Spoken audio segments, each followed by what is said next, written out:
정부가 예고했던 대로 민간 택지에 분양가 상한제를 실시하겠다고 밝혔습니다. 이 이슈가 지금 상당히 부동산 업계에선 뜨겁습니다. 한쪽에선 집값이 잡힐 것이라는 기대감을 내비치고 있습니다만 또 다른 쪽에서는 주택 공급이 줄어 이 집값이 더 뛸 거란 주장으로 반박하고 있는 그런 상황입니다. 그래서 오늘 이 이야기를 좀 나눠보려고 합니다. 최은영 한국도시연구소 소장, 권대중 명지대 부동산대학원 교수 두 분 모셨습니다. 먼저 소장님 어서 오십시오. 네, 안녕하세요. 네, 권대중 교수님이 지금 거의 다 도착을 하셨다고 합니다. 먼저 이야기를 좀 같이 나누시겠습니다. 소장님께서는 먼저 이 부분과 관련해 기본 입장이 어떠신지 좀 들어보고 싶습니다. 이번 정책에 대해 좀 어떻게 평가를 내리시나요? 네, 2014년 12월 31일에 이른바 부동산 3법 박근혜 정부 때 통과되면서 부동산 그러니까 분양가 상한제가 유명무실해졌었거든요. 네. 그런 면에서 이제 2017년 파리 대책에서 분양가 상한제의 조건을 개선해서 적용할 것이라는 얘기가 있었는데 네. 계속 미뤄져 왔다가 이제 드디어 분양가 상한제를 적용하게 되었다는 점에서 의미 있는 긍정적으로 평가하고 있습니다. 알겠습니다. 지금 최 소장님 말씀을 듣고 계신 와중에 이 권대중 교수님께서 지금 스튜디오에 도착해서 지금 준비를 하고 계십니다. 권 교수님 준비가 되셨습니까? 네. 지금 바로 좀 여쭙겠습니다. 예. 개략적으로 최 소장님께 이 부분 이번 정책과 관련해 개략적인 입장을 좀 여쭙는데요. 권 교수님께서도 이번 정책 어떻게 평가하시는지 먼저 한 말씀 부탁드립니다. 일단은 그 서둘러서 내놓는 정책이 아닌가 하는 생각이 들어요. 네. 시행 시기는 아직 정하지는 않았지만은 10월달 이후에 이제 어느 지역을 어떻게 시행할지는 두고 볼 일이지만 한 미국과 중국 그 경제 문제나 또 한일 경제 문제가 악화된 상태에서 경제 어려운 상태에서 부동산 시장마저 이렇게 그 침체되게 잡을 필요가 있겠는가 하는 생각이 들어요, 저는. 알겠습니다. 지난해 9.13 부동산 대책이 발표가 됐었죠. 그 이후 하락세를 이어갔던 서울 아파트 값이 최근 또 상승세로 돌아선 모습입니다. 특히 이 강남권 재건축 아파트들이 이 상승세를 지금 주도하고 있죠. 결국 민간 택지 분양가 상한제란 카드를 정부가 꺼내 들었는데 이 내용 본격적으로 짚어보겠습니다. 먼저 권 교수님, 사실 이 정부의 대책 발표 시점을 두고 적절한 시점이었냐 이 평가 앞서 개략적으로 해주셨습니다만 섣부른 판단이었다 이런 평가도 동시에 나옵니다. 견해가 좀 엇갈리고 있는데 교수님 판단 다시 한번 좀 정리해서 얘기해 주시죠. 우선은 그 부동산 시장 자체가 지난해 9월 13일 날 9.13 대책으로 상당히 많이 안정화돼 있는 상태입니다. 대출을 규제했기 때문에 그런 것도 있고요. 그다음에 이제 지난해 12월 19일 날 그 3기 신도시 발표와 또 금년 5월 달에 발표한 3기 신도시의 공급량도 이미 또 발표해서 시장의 안정화를 정부가 추진하고 있는데 시의적절하지는 못하고 보지만 이제 그 법을 만들어 놓고 시행 시기가 이제 문제라고 제가 말씀드렸는데 만약에 10월 초에 만약에 시행한다면 시의적절하지 못하다고 볼 수 있는데 이 법을 만들어 놓고 시행 시기를 저울질게 했다가 부동산 시장이 움직이거나 위로 가격이 상승할 때 규제할 수 있겠죠. 그래서 시행 시기가 문제인 것 같습니다. 규제를 억누르는 것은 결국에 시장에 여러 가지 그 영향을 주기 때문에 그건 논할 문제이지만은 그렇게 생각이 됩니다. 알겠습니다. 최 소장님께서는 민간 분양가 상한제 이 도입 부분 적절한 시점이라고 좀 평가를 하시나요? 저는 오히려 이제 그러니까 조금 아쉽다. 너무 늦게 너무 정부에서 주저주저했다. 그러니까 2017년 8월 2일에 시행을 하겠다고 하고서는 이제 시행령을 바꿨잖아요. 그리고 그해 2017년 11월에 바로 시행령을 바꿨는데 그대로 이제 적용이 안 된 거예요. 그런 점에서 정부가 계속 숙고해서 지금 이 시점에는 이제 더 이상 미뤄서는 안 되겠다라는 결정을 내린 거라고 생각해서 저는 사실 조금 더 일찍 했었어야 한다 이렇게 생각하고 있습니다. 네, 두 분의 지금 스튜디오 가깝게 앉아 계신 이 두 분의 입장이 좀 갈리는 것 같습니다. 소장님께 하나만 더 여쭐게요. 일부에서는 이 정부가 강도 높은 규제를 이어가면서 과도하게 시장에 개입하는 게 아니냐. 이에 덧붙여 이번 규제가 과하다는 지적도 하고 있습니다. 이 부분에 대해서는 어떻게 평가를 하시는지요? 과하다고 생각하진 않고요. 아까 이제 권대중 교수님께서 경제 상황도 안 좋은데 이렇게 얘기하시는데 사실은 집은 경제 상황과 이제 부동산 이라는 측면도 있지만 사람들이 사는 집이라는 측면도 있기 때문에 경기를 활성화시키거나 이런 대책으로 쓰여서는 안 되는데 사실 2014년 12월 30일에 박근혜 정부의 결정이 그런 거였죠. 그러니까 부동산을 불쏘시개로 해서 주택을 불쏘시개로 경제 상황을 좀 좋게 하겠다 이런 것이었는데 그런 결정이 굉장히 무리였고 그 뒤에 우리가 벌어진 일을 잘 알지 않습니까? 2015년부터 주택 가격이 사람들이 부담하기엔 너무 그 어려운 수준으로 많이 가파르게 상승했다라는 점에서 그 뭐 정부의 규제가 저는 과도하다고 보지 않고 오히려 좀 더 일찍, 좀 더 강력하게 됐어야 하는데 지금 사실 그 요번의 조치는 예. 범위라는 측면에서는 기존의 참여정부 2007년하고 상당히 다르거든요. 아, 그때는 예. 전면적인 실시였고 네. 사실 이번에는 상당히 조건을 줘서 하는 조건부인데 이 틀은 이제 박근혜 정부에서 만들었던 거죠. 그런 점에서 저는 좀 범위가 너무 좁혀진 것에 대해서 아쉽다. 투기과열직으로 지금 좁혀져 예. 있기 때문에 그렇게 생각하고 있습니다. 예, 뭐 워낙 생각이 뚜렷하게 갈리는 그런 두 분의 입장이신 것 같습니다. 홍 교수님께도 최 소장님과는 다른 생각이신 게 전혀 맞죠? 다르죠. 네. 토론을 가끔 우리 최소장 예, 같이 예. 합니다. 하는데 부동산 가격이 오른다는 것은 공급이 부족하다는 얘기고요. 네. 수요가 많다는 얘기입니다. 가격을 억누르면서 시장을 규제하는 것은 언젠가는 이 규제가 완화되면 가격이 오를 수밖에 없기 때문에 예. 저는 공급과 규제가 동시에 진행된다고 생각하는데 예. 이번 정부가 들어서서 한 16번 정도의 정책이 나왔습니다. 그중에 공급 정책이 한 4번 정도 되고 나머지가 규제인데 네. 규제 이전에 시장이 왜 이렇게 가격이 오르는지 원인을 파악을 해야 한다고 생각이 돼요. 아까 우리 최 소장님 말씀대로 2005년도 분양가 상한제 민간택지에 대해서 폐지했고 또 재건축 초과이익 환수를 연기했고 또 부동산 3법이 통과되면서 가격이 올랐는데 그 이후에 정부가 그 대책을 내놓은 건 전부 규제와 그 가격을 억누르는 정책만 내놨죠. 공급 정책을 내놓지 않았어요. 문재인 정부도 2017년도 5월 9일 날 취임한 이후에 공급 대책을 내놓은 거는요. 그해 11월 29일 날 주거복지 로드맵 말고는 없었어요. 그리고 결국에 한 바퀴 돌아서 1년 반 만에 이제 8.27 대책부터 공급 대책을 내놨거든요. 그래서 이번 정책이 가격을 누르는 것보다는 공급과 가격을 동시에 그 정책을 내놔야지 좀 시장이 좀 안정화되지 않겠다는 생각이 들어요. 알겠습니다. 이 정책으로 인해서 오히려 재건축 재개발이나 또는 신규 분양 시장이 위축되거나 공급이 줄 수밖에 없는 그런 안타까움이 있어요, 사실. 예, 그 부분도 좀 나중에 함께 다루도록 하겠습니다. 워낙 두 분의 입장이 팽팽히 엇갈리는 것 같습니다. 시청자 의견이 하나 오셨네요. 끝번호 8320번님께서 보내주셨습니다. 최 소장님과 의견이 좀 궤를 같이 하는 것 같습니다. 더 강한 부동산 대책이 필요하다. 이런 생각이 든다는 문자 의견을 보내주셨습니다. 계속해서 시청자 의견 많이 보내주시기 바랍니다. 홍 교수님, 하나 더 이어서 여쭙도록 하겠습니다. 이번 민간택지 분양가 상한제 적용 대상 지역, 투기 과열지구로 앞서 최 소장님이 말씀하신 것처럼 좀 더 명확해진 게 사실입니다. 그런데 이게 사실상 강남 재건축을 정조준했다 이런 의견들이 계속 나오고 있어요. 네, 맞습니다. 일단은 그 2007년도 같은 경우는 전국을 다 이제 커버해서 지정을 했죠. 그 당시 예. 뭐 2006년도, 7년도 부동산 가격이 전반적으로 올랐고요. 지금 지방 같은 경우는 미분양 물량이 늘어나고 있습니다. 전국 미분양 물량이 지금 6만 2천 가구가 넘었고요.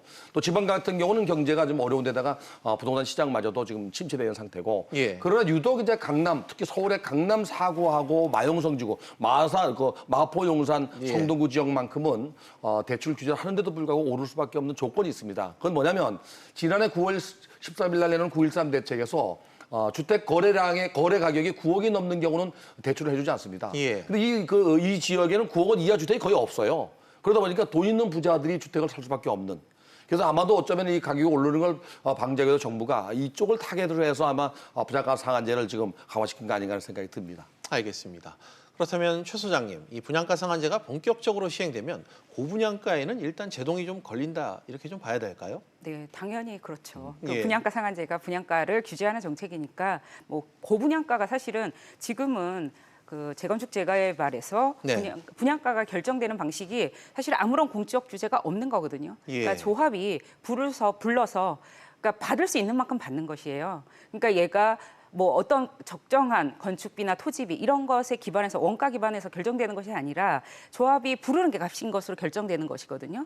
그런 면에서 이제 분양가 상한제라는 건 예. 분양가를 좀 들여다보겠다는 거잖아요. 정부가 이게 적정한 것인지 네. 분양가 심사위원회라는 걸 통해서 그런 점에서 분양가는 당연히 이제 정부에서도 한 20에서 30% 정도는 내려갈 것이다라고 예상하고 있고 예. 저도 뭐 그렇게 예상하고 있습니다. 알겠습니다. 방금 말미에 말씀하신 이 정부는 현재보다 분양가가 20-30% 정도 하락할 것이라 이런 분석을 한 바가 있습니다. 지금 뭐 화면에서도 나오고 있죠.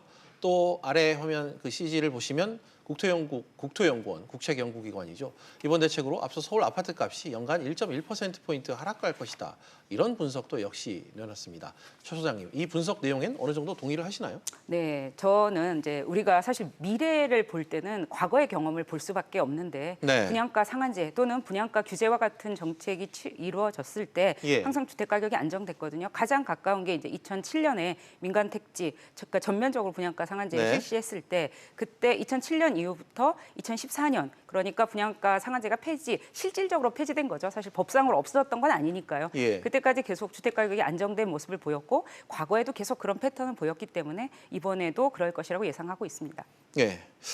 그런데 만약 강남 재건축, 이 재개발 아파트들의 분양가가 크게 떨어지게 되면 자칫 이 정비 사업 자체가 위축되지 않을까, 홍 교수님, 이런 우려감도 드는데 좀 현장은 어떤가요? 저는 그럴 거라고 생각이 됩니다. 예. 일단은 그 가격을 통제해서 분양가를 낮추는 것은 인위적으로 가능합니다. 네. 신규 분양 시장을 안정화시킬 때는 효과가 있지만 이게 이제 3, 4년 후에 공급량이 부족해서 가격이 올라갈 가능성이 있거든요. 우리 최 소장님 말씀하신 대로 재건축, 재개발, 특히 재건축 시장에서 분양가격 통제가 안 된 건 사실이에요. 그러나 단지 이제 주택도시 보증공사가 30가구 이상 되는 주택을 공급할 때에는 그 주택도시 보증공사를 통해서 예. 분양 보증서를 끊어야 되는데 이걸로 통제를 해왔습니다. 근데 여기에 이제 역부족이라고 생각해서 이제 정부가 이제 분양가 상한제를 도입하려고 하는 건데 이렇게 이제 규제를 하게 되면 조합이나 또는 건설사 입장에서 볼 때는 수익이 줄 수밖에 없죠. 예. 그래 되면은 선뜻 사업을 진행하기 어려워지기 때문에 이제 시작하는 초기 단계의 그 추진위원회 구성이나 조합 인가까지 받은 단지들은 사업을 연기하거나 또는 포기할 가능성도 없잖아 있어요. 그래서 예. 이제 수급 물량에 문제가 생길 수가 있다는 얘기죠. 네. 뭐 지금 뭐 강남 재건축 시장 일대는 상당히 혼란스럽다는 뭐 뉴스 보도도 계속해서 네. 나오고 있고요. 뭐 권 교수님의 이야기가 뭐 언론 보도를 통해 여러 차례 지금 나오고 있는 상황인 것 같습니다. 지금 기존 재건축 단지들의 소급 적용 문제와 또 관련해서는 재산권 침해 논란이 일고 있습니다. 소장님, 이 문제는 어떻게 보세요? 그러니까 소급 적용이라는 말 자체가 저는 좀 말이 안 맞는 거죠. 왜냐하면 이거는 정부의 정책 영역이에요. 그래서 예. 아까 제가 2017년에 11월에 분양 예. 그 주택법 시행령을 개정했을 때 그때도 한번 이 적용 시점을 바꿨거든요. 예. 원래 예전에는 사업 시행 인가 단계였는데 그걸 네. 관리 처분 계획 인가 단계로 바꿨고 그다음에 이번에 이제 그걸 또 다른 일반 아파트와 동등하게 그 분양 시점에서로 이제 입주자 선정할 때 입주자 예. 모집할 단계로 바꾼 것이기 때문에 예. 이것을 소급 적용이다라고 얘기하는 것 자체가 저는 좀 문제라고 정책의 영역이라고 생각합니다. 알겠습니다. 같은 질문을 권 교수님께도 네. 안 해줄 수 없습니다. 이 국토부도 아마 이미 법률적 검토를 모두 마쳤다고 생각이 예. 돼요. 법률 불조 원칙이 있기 때문에. 네. 근데 이제 시청자분들께서 이해해야 될 부분이 뭐냐면 관리 처분 인가가 뭐냐.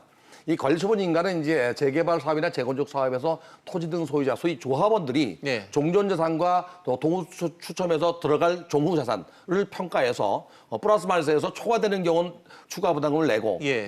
남는 경우는 돌려받는 시점이거든요. 예. 과연 관리 처분 인가 시점이 최초 분양 시점으로 승인한 건가 안 한 건가 문제예요. 만약에 이게 최초로 분양 승인을 한 시점이라면 만약에 이게 그 일반 분양분 최초 분양 시점하고 다르기 때문에 문제가 될 수 있어요. 예, 예. 그러나 그것이 아니라면 소급 적용일 수도 있는 거죠. 그러나 국토부가 이미 이거는 뭐 법률적으로 검토하고 진행할 걸로 보는데 일반 분양분에 대한 가격을 통제하기 위해서 그 국토부가 시행하는 걸로 봐요. 근데 이제 실질적으로 토지 등 소유자가 자기 집을 내놓고 자기 집을 새 집으로 갖고 가는 거를 분양으로 봐야 되느냐? 그럼 분양 아닐 수도 있거든요. 재개발 예. 재건축 자체는 헌집 주고 새 집을 받는 등가 교환 방식이거든요. 그래서 거기 추가로 내는 돈과 또 뭐 낮은 금액으로 받게 되면 돈을 돌려받게 되거든요. 그 시점이 분양 시점이라면 하자는 없을 것 같아요. 알겠습니다. 뭐 입장이 계속해서 명확하고 뚜렷하게 갈리는 것 같습니다. 한편 이번 대책 시행과 관련해 또 하나 짚어볼 부분이 있습니다. 당초 이 부작용이 클 것이라고 예상됐었던 소위 로또 아파트 이 문제와 관련해 전매 제한 또 거주 의무 기간이란 장치를 정부가 이번에 마련했습니다. 최 소장님, 부동산 시장이 일정 부분 이와 관련해 진정되는 효과를 거둘 수 있겠죠? 예, 그럴 것이라고 예상합니다. 예. 앞에 계속 경험적으로 그랬고 주택 가격이 분양가 상한제를 실시한 이후에 하향 안정화된 거는 이전의 경험을 통해서도 그랬고 예. 그다음에 아까 이제 공급 부족 얘기하시는데 그것도 경험적으로 보면 과거의 경험을 통해 보면 분양가 상한제가 실시됐을 때 재건축 재개발은 특히 서울에 1만 6천 호 정도로 일정했거든요. 이것들은 사실 굉장히 오래 준비에 걸려서 그 진행되는 사업이기 때문에 어떤 정책에 따라서 그렇게 많이 왔다 갔다 하지 않아요. 예상처럼 지금 과거의 데이터를 보면 그래서 공급 물량이 크게 줄어들 것이다 그렇게 생각하지 않고요. 예. 그런 점에서 이제 굉장히 상당한 안정이 그리고 이제 로또 아파트라는 거는 사실 이렇게 생각하는 거잖아요. 앞으로도 주택 가격이 계속 오를 것이다. 분양받은 것보다. 예. 근데 꼭 그럴 것이냐? 왜냐하면 최근에 2015년 이후에 주택 가격이 너무 올랐죠. 2015년 시점에서 한 10억 정도인 게 지금 18억 정도인 강남의 일부 단지에서는 그러니까요. 예. 그러면 그것을 계속 다 유지할 수 있을 것이냐와 관련해서 저는 아닐 수 있다고 보고 그러면 이게 그 한 10년 이제 의무 할 수 없는 기간을 두는데요. 그럴 때 전매 제한 기간을 예. 두는데 그때 시점에서 이것이 로또일 것이냐는 그때 상황에 따라 달라질 것이라고 예상합니다. 알겠습니다. 민간 택지 분양가 상한제와 관련한 정부가 마련한 이 보완 장치들이 어떤 식으로든 가격 안정에 진정 효과를 좀 줄 수 있을 것이라는 최 소장님의 의견이 있었습니다. 그런데 단순히 전매 제한을 늘리는 것 미봉책이 아니냐 이런 의견도 나오는데 홍 교수님 어떻습니까? 전매 제한을 10년 정도 늘리게 되면은 예. 어떻게 보면 뭐 거주의 제한까지도 말할 수 있거든요. 이제 분양을 받은 사람들이 그 시장 가격과 분양 가격 차이에 대해서 네. 일정 부분을 환수하거나 세금을 물리는 게 낫지 전매 제한을 10년까지 하게 되면 거주의 자유도 막게 되거든요. 예. 이 예외 조항이 뭐 상속 자산이나 또는 질병이나 또는 뭐 전출을 수도권 밖으로 나가야 돼요. 서울이나 수도권이 안 되고 수도권 밖으로 나가야만 예. 매매할 수가 있는데 지금 5년에서 8년에서 10년을 늘리는 것 자체가 정말 효과가 있겠느냐? 근데 운이라고 생각해요, 저는. 왜 그러면 음성적으로 뭐 전부 다 상속, 증여, 매매 다 하기 때문에 예. 그러나 이제 뭐 가시적 효과는 있을 수 있습니다. 그래서 전매 제한을 제한하는 것보다는 오히려 매매 차익에 대한 세금을 환수하는 게 더 효과적이라고 생각이 돼요. 이 분양가 상한제를 적용해서 20-30% 싸게 분양받았다면 네. 누구나가 또 그걸 분양받으려고 하기 때문에 청약 과잉이 될 수도 있거든요, 이게. 특히 이제 청약 통장을 갖고 있는 사람들이 지금 뭐 상당히 많기 때문에 예. 이 받는 사람은 일정 부분 적지만 대기자는 너무 많은 거예요. 그러다 보니까 청약 과잉될 수 있기 때문에 거기에 대한 또 부작용이 나타날 수 있다고 생각돼요, 저는. 예, 전매 제한과 더불어 뭐 집값이 크게 올랐을 때 그 차익 실현 부분에 대한 그 과세 문제도 함께 좀 검토해 볼 필요가 있다. 이런 의견을 좀 주신 것 같습니다. 사실 과거 이명박 정부 시절에 강남권 보금자리 주택이 주변 시세의 반값에 분양이 됐었습니다. 전매 제한이 풀리자마자 수억 원의 웃돈이부터 논란이 일었었죠. 최 소장님, 이번엔 이런 우려는 좀 없다고 봐야 될까요? 이제 이명박 정부 시절 이후에 이제 박근혜 정부 때 분양가 상한제가 폐지되면서 그 이후에 주택 가격이 급격하게 상승했기 때문에 벌어진 일이기 예. 때문에 이번에는 그런 우려는 조금 덜하다고 생각이 됩니다. 그리고 이 전매 제한 기간이 무조건 10년은 아닌 거고 뭐 시세에 따라서 5년, 그렇죠. 8년, 10년 이렇게 달라져 있고 네네. 그런 게 지금 투기 수요가 사실 강남권에는 굉장히 많은 거잖아요. 왜냐하면 이 강남의 자가점유율은 34%, 예. 10명 중에 7명은 자기 집이 아닌 곳에 살고 있는 투기가 굉장히 심한 곳인데 예. 이 부분들이 대체로 이제 단기 투자가 많기 때문에 네. 이렇게 전매 제한 기간을 두고 그리고 또 하나 주목할 것은 거주 요건, 의무 거주를 하겠다 한 5년 정도 그런 부분이 있어서 저는 뭐 의미 있는 조치라고 생각합니다. 예, 뭐 부동산이라는 주제가 상당히 좀 뜨거운 주제라서일까요? 시청자들의 의견이 계속해서 지금 오고 있습니다. 끝번호 5387번님께서 민간 분양가 상한제 전면적으로 시행해야 됩니다. 주거가 삶의 질을 추구하지만 가진 자들의 투기 수단은 역시 막아야 된다. 이런 의견을 주셨습니다. 전매 제한 역시 적극 찬성입니다. 이런 의견을 보내주셨습니다. 또 9210번님께서는요. 분양가 상한제와 다주택자 보유세 강화를 하면서 서민들의 주택 공급 역시 강하게 필요하다. 주택 공급 문제를 좀 지적을 해주셨습니다. 계속해서 시청자 의견 보내주시기 바랍니다. 계속해서 토론 이어가 볼까요? 또 이번 대책의 배경이자 또 핵심이 된 집값 얘기도 해보도록 하겠습니다. 결국 집값이 안정될 것이다. 이런 기대감과 함께 장기적으로는 공급이 줄고 또 집값이 더 뛸 거란 부작용도 같이 거론되고 있습니다. 홍 교수님께서는 지금 이 전망, 집값과 관련해 어떻게 보고 계십니까? 사실은 서울의 집값이나 강남의 집값은 너무 높아요. 네. 저도 강남에 살고 싶고 저도 서울에 살고 싶거든요.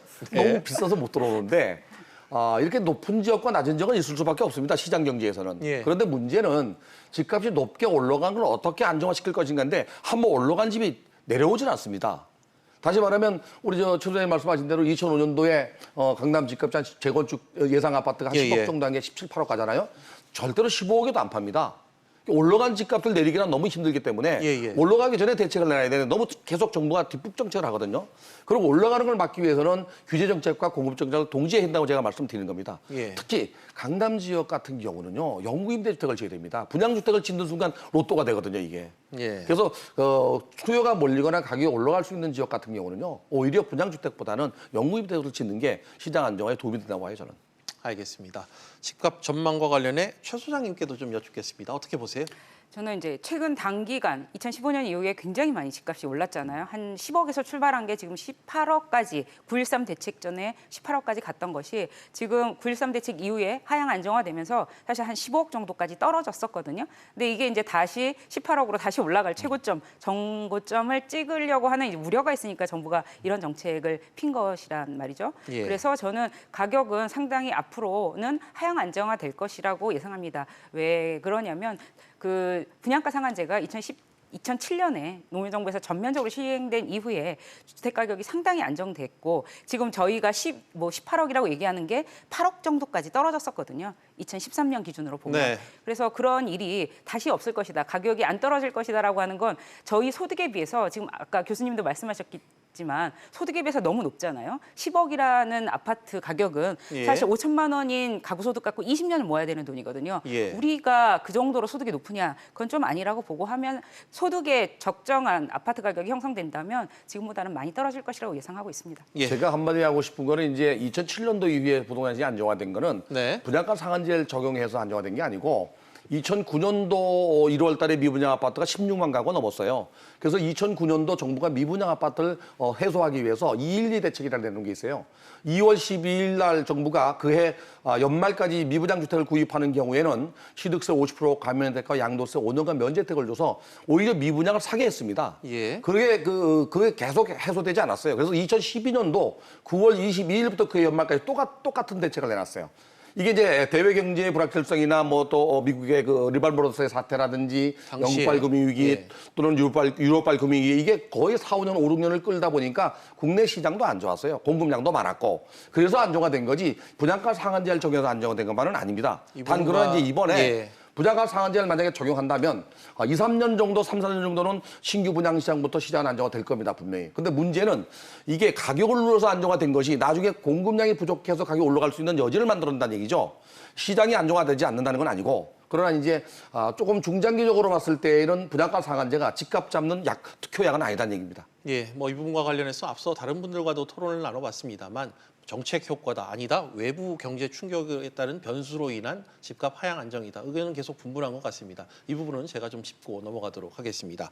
집값 안정 부분 얘기를 좀 해주셨는데 마지막으로 부동산 시장 안정을 위해 정부가 좀 보완을 해야 될 뭐 정책 대책들이 있다면 각각 전문가들께서 한 말씀씩 좀 듣는 시간을 갖고 마무리 짓도록 하겠습니다. 먼저 공 교수님께서 네. 말씀해 주시죠.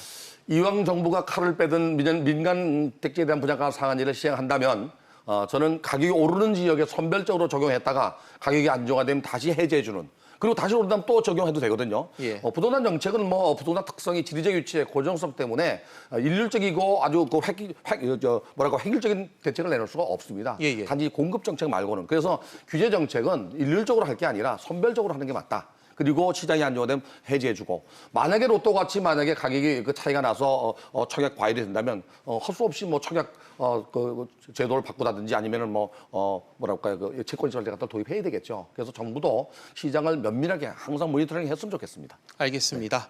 최 소장님께서도 끝으로 한 말씀 더 붙여주시죠. 저는 분양가 상한제가 오히려 이 가격의 분양가가 적정한지를 한 번은 공공에서 보는 장치라고 생각하거든요. 그런 면에서 지금 아주 일부 지역에만 분양가 상한제를 하자면 그러면 분양가 상한제를 적용받지 않는 지역의 경우에는 내가 받아야 되는 분양가가 적정한 수준인지 공공에 의해서 한 번도 체크가 되지 않고 책정이 되는 것이거든요. 조합에 의해서. 그런 점에서 분양가 상한제를 이렇게 아주 일부 지역에만 하는 것들은 그런 면에서는 좀 문제가 있다고 생각하고 사실 저는 전면적으로 분양가 상한제를 실시하는 것으로 정부가 이제 그건 법을 개정해야 되는 문제가 있어서 쉽지는 않겠지만 예. 정부가 그런 방향으로 노력해야 한다고 생각합니다. 알겠습니다. 민간 택지 분양가 상한제 상당히 뜨거운 이슈입니다. 두 분의 의견이 이렇게 명확히 좀 갈렸고 팽팽하게 오후 토론 시간 좀 가져봤습니다. 두 분 말씀 오늘 여기까지 듣도록 하겠습니다. 오늘 나와주셔서 고맙습니다. 네, 고맙습니다. 감사합니다.